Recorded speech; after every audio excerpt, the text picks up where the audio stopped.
A veure, porto un mes estudiant fotografia. Com és que jo encara no coneixia aquest fotògraf? Que el vaig descobrir fa una setmana i sento que ningú parla d'ell i s'ha de parlar d'ell. Perquè no l'he descobert estudiant fotografia, no. L'he descobert per mi mateixa, així que anem a parlar d'ell.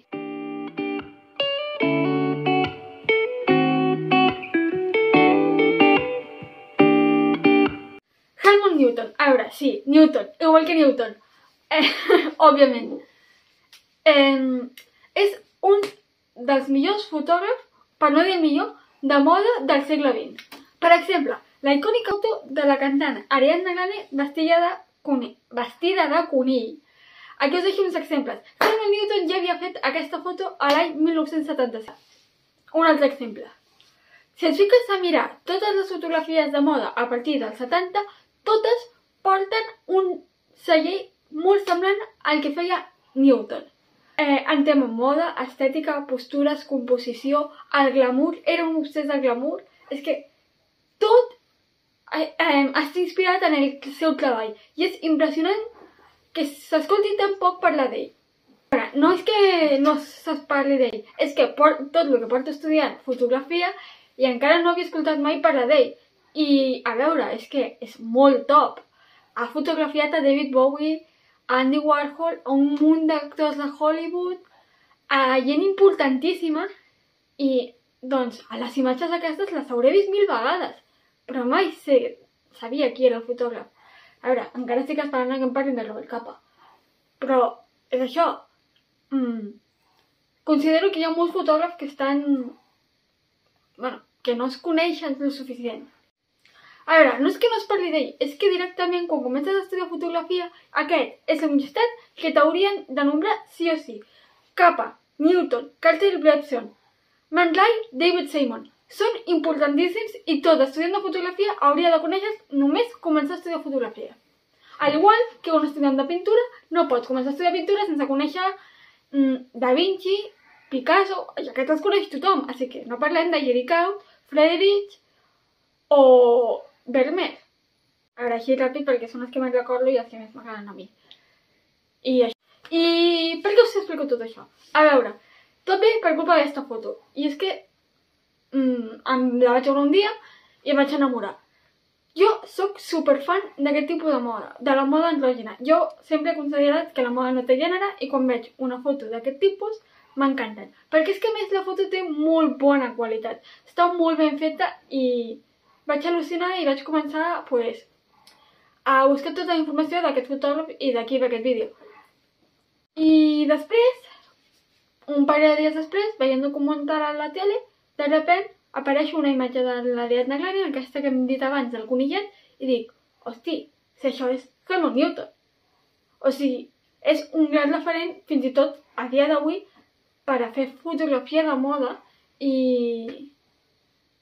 imatges d'aquestes. I a veure, em disperso. Estic fent un caurama i estic improvisant i és el que té. Em quedo en blanc. David Bowie. David Bowie m'encanta. M'encanten totes les seves imatges. I a part de la més icònica, una de les que té, que també coneix moltíssima gent, és aquesta. Adivineu què? És de Newton, també. A veure, és un fotògraf que va treballar a Vogue, però d'on ve? Vale. Estem al segle XX, val? No sé per què, però tots els grans fotògrafs d'aquella època estaven ficats en el pitjor d'Europa, del segle XX. És alemany, jueu alemany, i es va mudar a Singapur i després a Austràlia, és mig australià. I d'aquí, bueno, va començar la seva fotografia i això. Fotografia de moda, va ser contractat per diverses revistes de moda, fins que va començar amb el treball. Tothom es fixa en el seu treball més experimental i d'això, però jo considero que el que em mola d'ell és el treball professional, a part de tot el que ell pogués pensar de les seves fotografies i el que ell feia, és el ben fet que està el seu treball professional, les bones fotos que té, la composició, com a tal la moda que ell porta i la moda que ell fotografia són molt bones i és una cosa que ens hauríem de fixar més. Quan et passes a investigar sobre Newton, et trobes una gran part que expliquen d'ell, doncs, la seva part de fotografia que et podria resultar desagradable i això I és com que existeixen dos Newtons.